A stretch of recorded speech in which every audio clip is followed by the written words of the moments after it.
బఠానీ ఇడ్లీ తయారు చేయడానికి కావలసిన పదార్థాలు: పచ్చి బఠానీలు 1 కప్పు, ముడి బియ్యం 1 కప్పు, మినపపప్పు అరకప్పు, కొత్తిమీర 1/2 కప్పు, పచ్చిమిరపకాయలు 2, ఆవాలు 1 టీ స్పూన్, జీలకర్ర 1 టీ స్పూన్, మెంతులు 1 టీ స్పూన్, ఇంగువ పొడి కొద్దిగా, కరివేపాకు కొద్దిగా. ఇడ్లీ పిండి మనం రుబ్బుకోవటానికి నైటే ఒక బౌల్లో ముడి బియ్యము, పొట్టు తీయని మినపప్పు, మెంతులు ఈ మూడుటిని వేసి ఉదయం వరకు నానబెట్టి గ్రైండ్ చేసుకుని అలా ఇడ్లీ పిండి మనం సిద్ధం చేసుకోవాలి.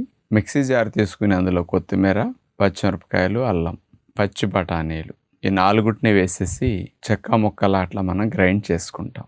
ఈ బఠానీ ముక్క చెక్కని ఇడ్లీ పిండిలో కలిపేసుకుంటాం.